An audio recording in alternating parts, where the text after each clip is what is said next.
Hi everyone, welcome to our educational vlog. I hope you can gain knowledge. Before we start, we have a lesson objectives. First, define nanotechnology. Second, characterize nanoscale. Describe various uses of nanotechnology.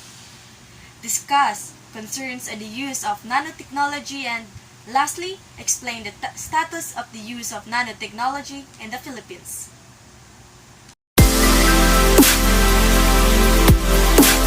How small is a nanoscale? Scientific researchers have developed new technological tools that greatly improve different aspects of our lives.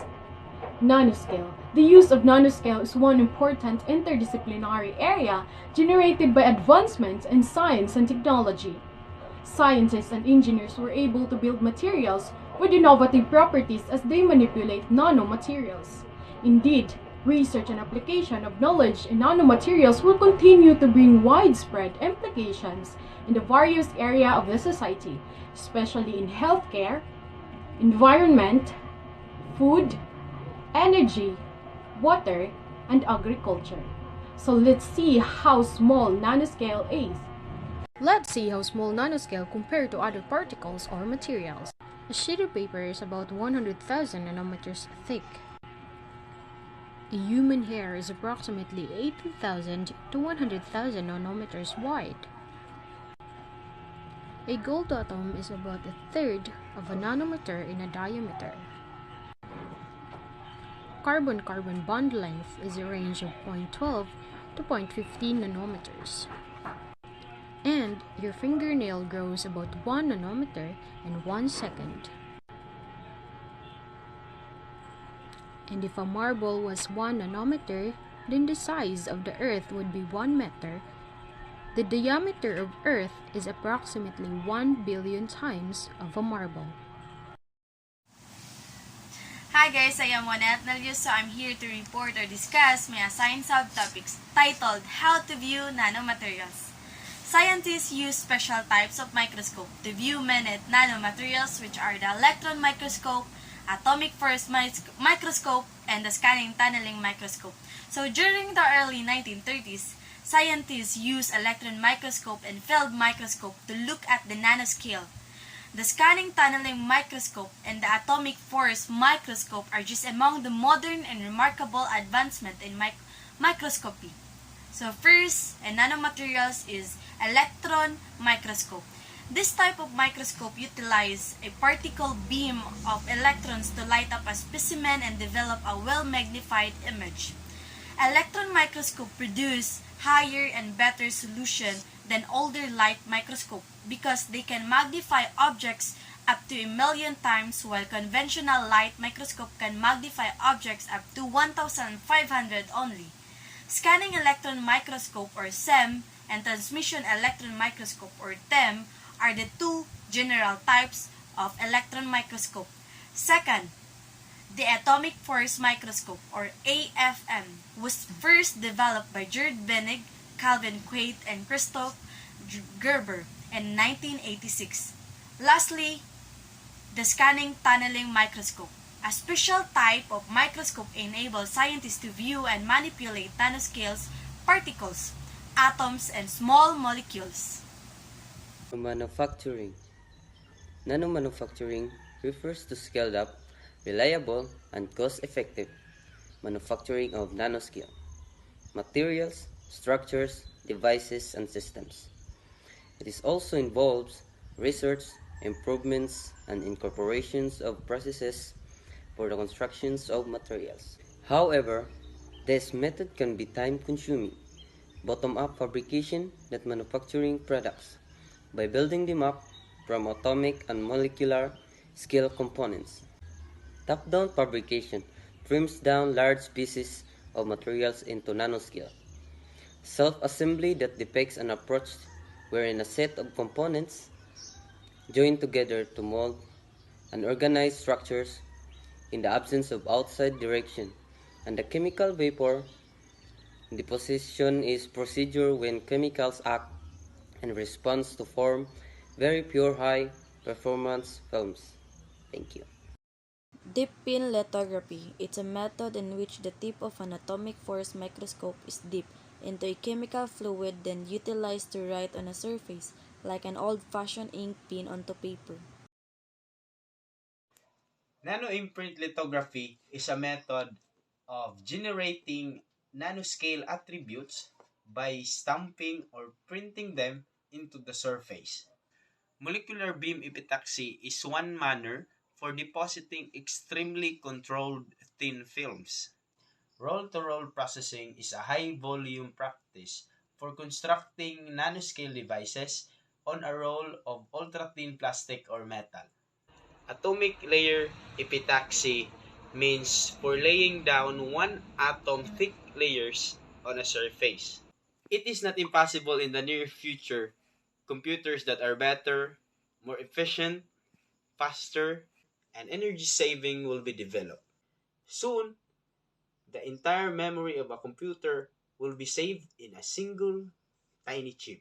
Moreover, nanotechnology has a potential to construct high efficiency, low cost batteries and solar cells. With the use of these techniques, nanomaterials are made more durable, stronger, lighter, water repellent, infrared resistant, scratch resistant, electrically conductive, anti-reflective, anti-fog, antimicrobial, self-cleaning, and among others. Good day everyone, I am Christian de la Pina. I'm here to discuss the distinct features of nanoscale. So distinct features of nanoscale, the nanotechnology involves operating at very small dimension and it allows scientists to make sure use of the exceptional optical, chemical, physical, and mechanical biological qualities of materials of that small scale. So scale at which much biology occurs. So the biobarcode assay. So various activities of the cells take place at the nanoscale. The DNA serves as the genetic material of the cell and only about 2 nanometers in diameter. So furthermore, the hemoglobin that transports oxygen to the tissues throughout the body is 5.5 nanometers in diameter. So scale at which quantum effects dominate properties of materials. So particles with dimension of 1 up to 100 have properties that are significantly discrete from particles of bigger dimensions. So, quantum effects direct the behavior and properties of particles in the size scale. The properties of materials are highly dependent on their size. Among the essential properties of nanoscale that change as a function of size include chemical reactivity, lucence, magnetic permeability, melting point, and electrical conductivity. So, nanoscale materials have far larger surface area than similar masses of larger scale materials. So, as we increase the surface area per mass of a particular material, a greater amount of the material comes in contact via another material and can affect its reactivity. That's all. Hi, so again, I am Juanette Nilio. We are here to tackle government funding for nanotechnology in different countries. So first country was US, National Nanotechnology Initiative. The best known and most funded program is the National Nanotechnology Initiative of the United States. The NNI was established in 2001 to coordinate US federal nanotechnology R&D. The NNI budget in 2008 and 2009 were $1.4 billion and $1.5 billion respectively. So the second country was European Commission. In February 2008, the EC officially launched the European Nanoelectronics Initiative Advisory Council, or ENIAC. Number 3. Japan. Nanotechnology Research Institute under the National Institute for Advanced Industrial Science and Technology. Number 4, Taiwan.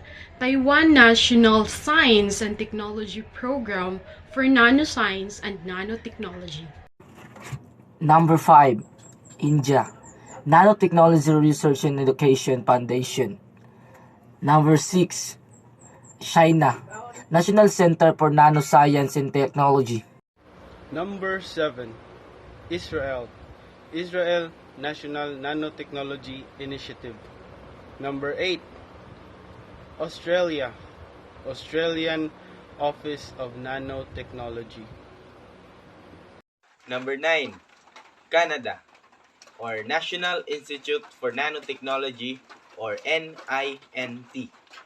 Number 10, South Korea, or Korean National Nanotechnology Initiative.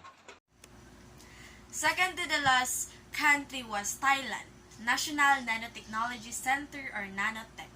And lastly, country was Malaysia, National Malaysia Nanotechnology Initiative or NNI.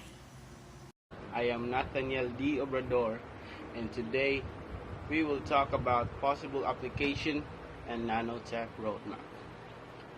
Let's start.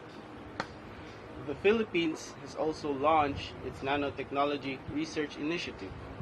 Nanotechnology is helping to considerably improve and revolutionize many technology and industry sectors such as information technology, medicine, energy, food safety, and environmental science. Nanotech in ICT is a very big key to improving it. The industry is benefiting from nanotech in so many ways, including from its applications for smarter sensors, logic elements, computer chips, memory storage devices, optoelectronics, and quantum computing. Nanotechnology is also leading to dramatic improvements in healthcare too. Scientists are using nanoparticles to target tumors in drug delivery systems and to improve medical imaging. Nanotech also provides essential improvements for the development of both conventional energy sources and renewable energy sources like geothermal energy, sun, wind, water, and biomass. Lastly, in agriculture, nanotech has a very big potential to protect plants, monitor its growth, detect plant diseases, and increase global food production. That would be all for me. Thank you. My name is Michael C. Arenas. So our topic for today is all about the benefits and concern of using nanotechnology. So nanotechnology has a variety of application in different sector in society and the environment. Salamanca Buentello et al. In 2025 proposed an initiative called Addressing Global Challenging Using Nanotechnology Development Challenges. However, there are concerns to be addressed before using and promoting materials derived from nanotechnology. So first, nanotechnology is not a single technology. It may become pervasive. So second, nanotechnology seeks to develop new materials with specific properties.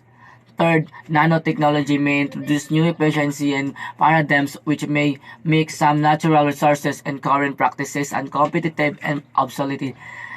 Fourth, it may be complicated to detect and present unless one has the especially tools of nanotechnology. So the table talk about the example of areas by nanotechnology, the possible benefits and the concern. So the possible benefits of environment is improved detection and removal of contaminants. Second, development of benign industrial processes and materials.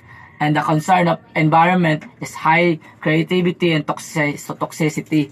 Second, pervasive distribution in the environment. Third, no nano-specific EPA regulation. The second example of areas by nanotechnology is health. The possible benefits of health is improved medicine, while the concern of health ability to cross all membranes and translocate in the body. No FDA approval needed by cosmetics or supplements. So, the last example is economy. The possible benefits of economy: better products, new job. while the concern of economy, redistribution of wealth, potential cost of cleanups in healthcare, and lastly, accessibility to all income levels. So Again and again and again, I am Juanette Nilio. So we are here to give you two examples of current global issue and how do we address this issue. So the first issue that we had is the issue about information technology. And we could address it through being vigilant about the information that we share or send for the use of technology. Lots of phishing and farming attacks happen into the information technology world, hence being careful and keen towards every piece of data is vital. So the second issue is issue about energy. The world energy crisis is a complex topic. Broadly speaking, the energy crisis is the concern that the world's limited natural resources are diminishing at a rate too quick to meet the demand to power our increasingly industrialized society.